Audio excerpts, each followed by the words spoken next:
Hi everyone, जैसा कि मैं क्लास 10th की स्पर्श में प्रेमचंद की लिखी हुई बड़े भाई साहब भाग 1 पढ़ा चुकी हूँ।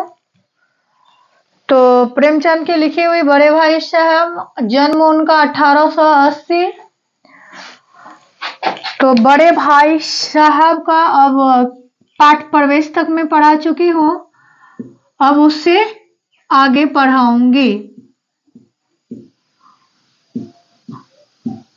आप लोगों की अगर इच्छा हो तो मैं क्वेश्चन आंसर भी करवा सकती हूँ। तो आप लोग कमेंट सेक्शन में कमेंट जरूर से जरूर करें और मुझे सपोर्ट करें, पढ़े मन से, जिससे कि मुझे अच्छा लगेगा और आप लोगों की भी मदद हो जाएगी। बड़े भाई साहब यानी प्रेमचंद के बड़े भाई। बड़े भाई साहब का अर्थ क्या हुआ? प्रेमचंद का जो बड़ा भाई था वो। यह बड़े भाई साहब प्रेमचंद खुद लिखे हैं और अपने बचपन के दिन को और शिक्षा पर कटाक्ष किए हैं कि शिक्षा कैसी है और किस तरह से एक बच्चा पर प्रेशर रहता है। रटंत प्रणाली पर यह व्यंग्य है और उसके साथ साथ कि अक्षर ज्ञान ही काफी नहीं होता है, अनुभव भी क्या है, लाइफ में, जीवन में जरूरी होती है। तो आइए हम लोग पढ़ के समझते हैं कि कहाँ कहाँ क्या ये बताए हैं और किस तरह से बताए हैं। मेरे भाई साहब, बड़े भाई साहब में प्रेमचंद जी बोल रहे हैं, लिखे हैं कि मेरे भाई साहब मुझसे 5 साल बड़े लेकिन केवल 3 दर्जे आगे। दर्जे मतलब वर्ग। 5 साल के बड़े हैं लेकिन क्लास में कितने हैं आगे? तो 3 क्लास आगे। उन्होंने भी उसी उम्र में पढ़ना शुरू किया था जब मैंने शुरू किया। कह रहे हैं कि जिस उम्र से मैं शुरू किया उसी उम्र से मेरे बड़े भाई साहब भी पढ़ना शुरू किए। जब मैंने शुरू किया, लेकिन तालीम जैसे महत्व के मामले में, यानी डिग्री लेना महत्व के मामले में, वह जल्दबाजी से काम लेना पसंद ना करते थे। जो प्रेमचंद के बड़े भाई साहब थे वो तालीम यानी डिग्री ले लेना, क्लास पास कर लेना, उसमें यह जल्दबाजी नहीं करते थे। इस भवन की बुनियाद खूब मजबूत डालना चाहते थे। उनका विश्वास था कि जिस क्लास में, जिस दर्जे में मैं पढ़ रहा हूँ, उसकी हर तरह की जानकारी मुझे हो जाए, उसके बाद ही मैं आगे बढ़ूंगा। यह किसका कथन था? तो प्रेमचंद के बड़े भाई का। जिस पर आलीशान महल बन सके। अगर नींव ही मजबूत नहीं होगा तो फिर आलीशान महल बनना क्या है? कठिन है। 1 साल का काम 2 साल में करते थे। जो 1 साल में एक दर्जे को पास कर लिया जाता था वो एक क्लास में 2 साल रहता था, क्योंकि उसे पूरे पाठ याद होनी चाहिए। कभी कभी 3 साल भी लग जाते थे। कभी कभी ऐसा होता था अगर पाठ नहीं याद होता था तो वो 3 साल भी रह जाते थे। बुनियाद ही पुख्ता ना हो तो मकान कैसे पायेदार बने? अगर बुनियाद ही मजबूत नहीं होगा तो मकान कैसे इतने बड़े पायेदार बन जाएगा? मैं छोटा था, यानी प्रेमचंद बोल रहे हैं कि मैं क्या था? मैं छोटा था, वह बड़े थे। मेरी उम्र 9 साल की थी, वह 14 साल के थे। यानी प्रेमचंद की उम्र 9 साल की थी और उसके बड़े भाई साहब 14 साल के थे। उन्हें मेरी तंबीह और निगरानी का पूरा और जन्मसिद्ध अधिकार था। उसका ध्यान रखना, उसके ऊपर नजर रखना, इसका उसके ऊपर यानी उसके बड़े भाई साहब के ऊपर पूरे जन्मसिद्ध अधिकार था। और मेरी शालीनता इसी में थी कि उनके हुक्म को कानून समझो। प्रेमचंद कह रहे हैं कि मेरी शालीनता यानी इसी में थी कि मैं उसके द्वारा जितने बात कही गई हो उसको पूरे ध्यान से करो, कानून समझो, नियम समझो। वह स्वभाव से बड़े अध्ययनशील थे।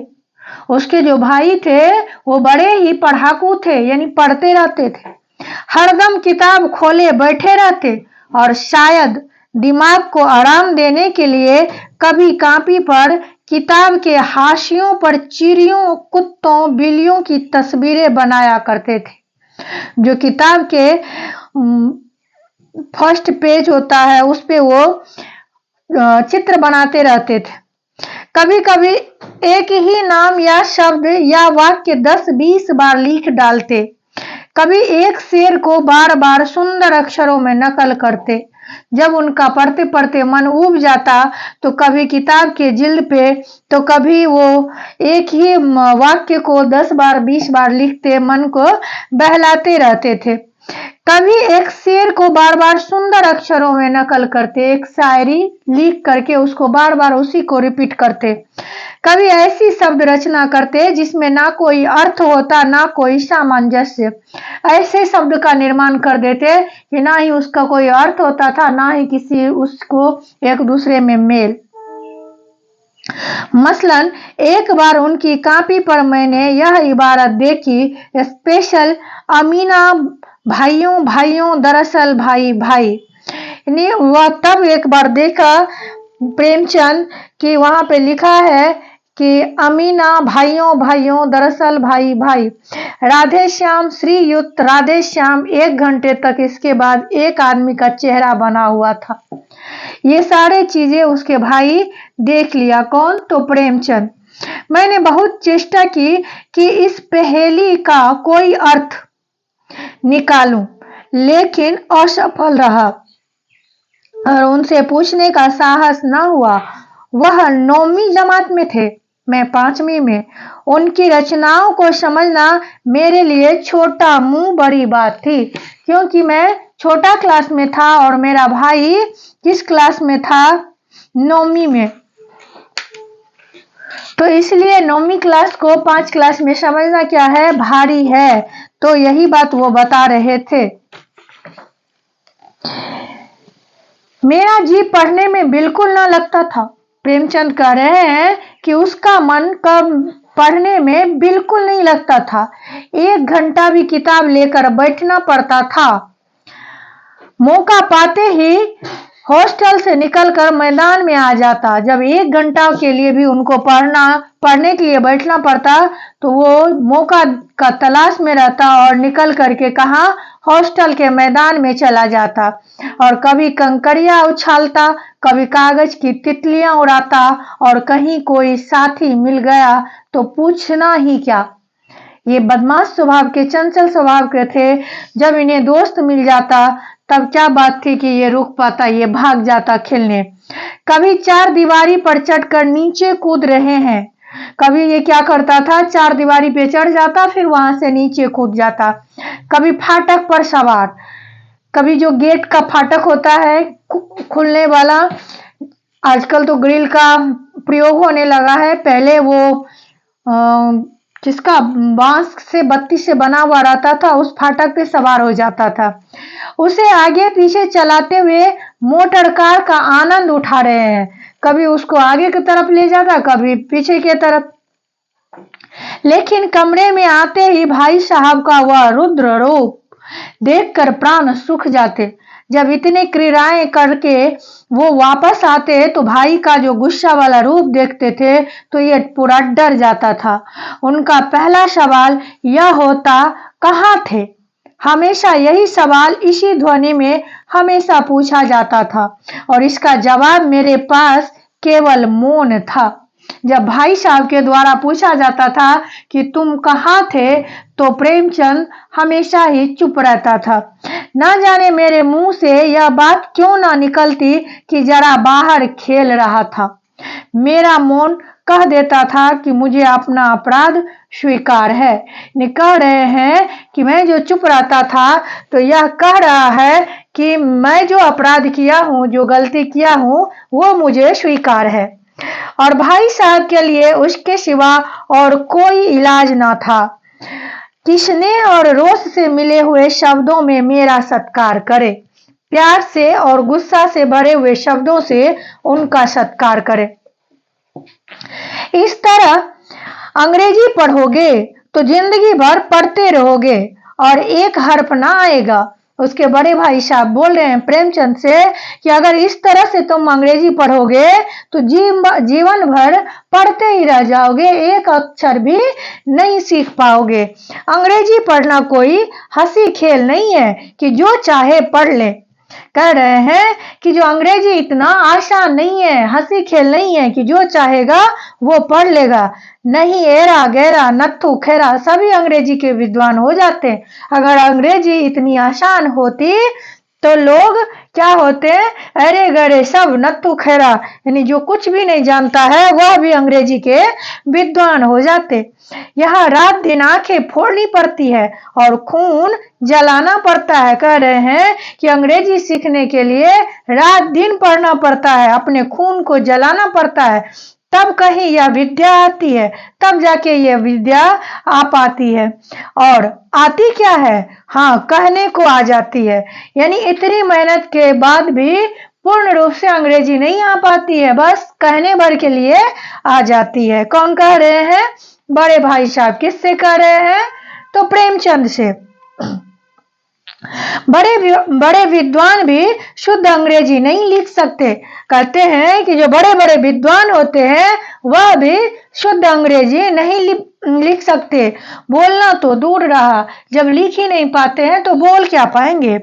और मैं कहता हूं तुम कितने गूंगा हो कि मुझे देखकर भी सबक नहीं लेते। यानी तुम कितने बेवकूफ हो कि तुम मुझे देखता है दिन रात मेहनत करते हुए, उसके बाद भी तुम सीख नहीं लेते हो।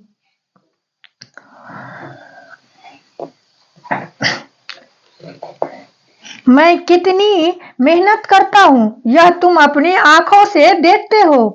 अगर नहीं देखते तो यह तुम्हारी आंख का कसूर है। यानी मैं जो मेहनत करता हूँ क्या तुम देखते नहीं हो? अगर देखते नहीं हो तो यह तुम्हारी आंखों का कसूर है, तुम्हारी बुद्धि का कसूर है। यानी तुम्हारे पास बुद्धि है ही नहीं। इतने मेले तमाशे होते हैं, मुझे तुमने कभी देखने जाते देखा? इतना मेला लगता है, तमाशा होता है, क्या तुमने मुझको देखा? यह बड़े भाई साहब कह रहे हैं। किससे कह रहे हैं? प्रेमचंद से। रोज ही क्रिकेट और हॉकी मैच होते हैं, मैं पास नहीं फटकता, यानी मैं वहां जाता भी नहीं हूँ, हमेशा पढ़ता रहता हूँ। उस पर भी एक एक दर्जे में 2-2, 3-3 साल पढ़ा रहता हूँ। फिर भी तुम कैसे आशा करते हो कि तुम यूं खेल कूद में वक्त गवाकर पास हो जाओगे? यानी अपनी मेहनत से तुलना करते हुए भाई को फटकार लगाता है कि तुम कैसे सोचते हो कि तुम खेल कूद कर लोगे और पास हो जाओगे? मुझे तो 2 ही 3 साल लगते हैं, तुम उम्र भर इसी दर्जे में पड़े सड़ते रहोगे। कह रहे हैं कि मैं तो इतना मेहनत करता हूँ, 2-3 साल लगता है, लेकिन तुम्हारा जो हालत है तुम एक ही क्लास में पड़े रह जाओगे। अगर तुम्हें इस तरह उम्र गंवानी है तो बेहतर है घर चले जाओ। अगर तुमको सिर्फ खेल कूद में अपना उम्र को बिता देना है तो अच्छा यही होगा, तुम घर चले जाओ और मजे से गुल्ली डंडा खेलो। दादा की गाढ़ी कमाई के रुपये क्यों बर्बाद करते हो? यानी इतनी मेहनत से दादाजी कमाए हैं, उसको तुम बर्बाद क्यों कर रहे हो? मैं यह लताड़ सुनकर आंसू बहाने लगता। प्रेमचंद जी फिर कहते हैं कि इतनी डांट सुनने के बाद मैं क्या करता? मैं आंसू बहाने लगता। जवाब ही क्या था? उसके बदला इसके पास आंसर ही क्या था? अपराध तो मैंने किया, लताड़ कौन से है? जब मैंने खेलने गया तो अपराध किया तो ये लताड़ जो है, ये जो डांट है वो कौन से है? भाई साहब उपदेश की कला में निपुण थे। भाई साहब जो थे वो उपदेश की कला जो है, आर्ट में वह निपुण थे, दक्ष थे। ऐसी ऐसी लगती बातें कहते, ऐसे ऐसे सुक्ति बांध चलाते कि मेरे जिगर के टुकड़े टुकड़े हो जाते। ऐसे ऐसे बात उसके बड़े भाई साहब कहते कि मेरा जो दिल था उसका टुकड़ा टुकड़ा हो जाता और हिम्मत टूट जाती। और फिर क्या होता, हिम्मत जो है वह भी टूट जाती। इस तरह जान तोड़कर मेहनत करने की शक्ति मैं अपने में ना पाता था। जिस तरह मेरे बड़े भाई साहब मेहनत करते थे वैसा अपने में शक्ति नहीं देखता था। कौन नहीं देखता था? प्रेमचंद। और उस निराशा में जरा देर के लिए मैं सोचने लगता। जब मैं निराश हो जाता, प्रेमचंद जी कह रहे हैं, तो मैं सोचने लगता, क्यों करूं मुझे अब, कह रहे हैं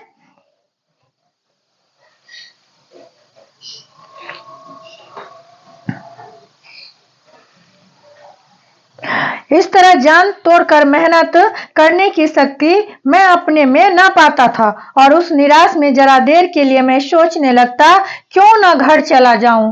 फिर सोचने लगता, इतना मेहनत करने से अच्छा क्या है, क्यों ना मैं घर ही चला जाऊं। जो काम मेरे बूते के बाहर है, जो कि मेरे शक्ति के बाहर है, उसमें हाथ डालकर क्यों अपनी जिंदगी खराब करूं। यानी कह रहे हैं जो पढ़ाई इतनी मेहनत हमसे नहीं होगी उसको करने की मैं कोशिश क्यों करूं, क्यों मैं अपनी जिंदगी बर्बाद करूं। मुझे अपना मूर्ख रहना मंजूर था। प्रेमचंद को अपना मूर्ख रहना क्या था, मंजूर था। लेकिन उतनी मेहनत से मुझे तो चक्कर आ जाता था। वो मेहनत के नाम सुन करके भी डर जाता था और बोलते थे कि मुझे चक्कर आ जाता था। लेकिन घंटे 2 घंटे के बाद निराशा के बादल फट जाते। जब घंटा 2 घंटा हो जाता तब फिर निराशा की बादल क्या होता, फट जाता। और मैं इरादा करता कि आगे से खूब जी लगाकर पढ़ूंगा, यानी मन लगाकर पढ़ूंगा। मन में सोचता था, चटपट एक टाइम टेबल बना डालता, यानी समय सारणी एक बना डालता। बिना पहले से नक्शा बनाए कोई स्कीम तैयार किए काम कैसे शुरू करूं, यानी बिना पहले योजना तैयार किए कोई काम कैसे कर सकता हूं। टाइम टेबल में खेल कूद की मद बिल्कुल उड़ जाती, यानी खेल कूद का समय खत्म कर देता। प्रातः काल 6 बजे उठना। देखिए किस तरह से टाइम टेबल बन रहा है कि प्रातः 6 बजे उठना, मुंह हाथ धो नाश्ता कर पढ़ने बैठ जाना। 6 से 8 तक अंग्रेजी, यानी 6 बजे से 8 बजे तक 2 घंटा अंग्रेजी। 8 से 9 1 घंटा तक हिसाब यानी मैथ्स। 9 से 9:30 आधा घंटा इतिहास। फिर भोजन और स्कूल, यानी 9:30 बजे के बाद फिर भोजन करना, फिर उसके बाद स्कूल चले जाना। ये टाइम टेबल बनता था। 3:30 बजे से स्कूल से वापस होकर आधा घंटा आराम, यानी स्कूल से आने के बाद आधा घंटा सिर्फ वो आराम करता। 4 से 5 तक भूगोल, 5 से 6 तक ग्रामर, आधा घंटा हॉस्टल के सामने ही टहलना। 6:30 से 7 तक अंग्रेजी कंपोजिशन। फिर भोजन करके 8 से 9 तक अनुवाद, 9 से 10 तक हिंदी, 10 से 11 तक विविध विषय पर फिर विविध विषय, फिर विश्राम। यानी पूरे दिन और रात की उसकी समय सारणी तैयार हो जाती थी। किसकी? तो प्रेमचंद की। मगर टाइम टेबल बना लेना एक बात है, टाइम टेबल तो बन जाता था, वो बना लेना एक बात है, उस पर अमल करना दूसरी बात है। लेकिन उस पर खड़े उतरना क्या है, वो दूसरी बात है। पहले ही दिन उसकी अवहेलना शुरू हो जाती। जो टाइम टेबल बना हुआ है पहले दिन से उसको क्या हो जाता, उसके अनुसार काम नहीं हो पाता। मैदान की वह सुखद हरियाली, हवा के हल्के हल्के झोंके, फुटबॉल की वह उछल कूद, कबड्डी के वह दौड़ हाथ, वॉलीबॉल की वह तेजी और फुर्ती मुझे अज्ञात और अनिवार्य रूप से खींच ले जाती।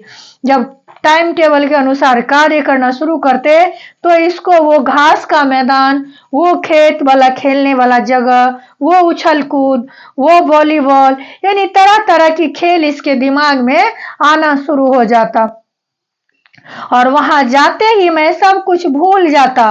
वो जानलेवा टाइम टेबल, वह आंख फोड़ा पुस्तकें, किसी की याद न रहती और भाई साहब को नसीहत और फजीहत का अवसर मिल जाता। जब एक बार खेल के मैदान में मैं चला जाता तो फिर किसको याद है टाइम टेबल और किसको याद है वो आंख फोड़ने वाली किताबें। मैं उनके साए से भागता, यानी पढ़ने के साए से प्रेमचंद जी भागते। उनकी आंखों से दूर रहने की चेष्टा करता। कमरे में इस तरह दबे पांव आता, जो भाई उसको डांटते उसके साए से भी ये भागने की कोशिश करते। उसके सामने चढ़ना नहीं चाहते आता कि उन्हें खबर ना हो। इस तरह दबे पांव घर आता कि उसके भाई को पता भी ना चले। उनकी नजर मेरी ओर उठी और मेरे प्राण निकले। जैसे भाई को देखा कि प्रेमचंद अपने तरफ देख रहा है कि इसका डर से हालत खराब। हमेशा सिर पर एक नंगी तलवार सी लटकती मालूम होती। फिर भी जैसे मौत और विपत्ति के बीच भी आदमी मोह और माया के बंधन में जकड़ा रहता है। मैं फटकार और घुरकियां खाकर भी खेलकूद का तिरस्कार न कर सकता था। जिस तरह से लोग मौत और विपत्ति के बीच में माया के में अटका हुआ रहता है कि विपत्ति लाखों आदमी मर नहीं सकता है, उसी तरह से इसे इतनी डांट पड़ने के बावजूद भी यह खेल को छोड़ नहीं सकता था। आज के लिए इतना ही। भाग 1 समाप्त हुआ और भाग 2 कल की वीडियो में। Thank you.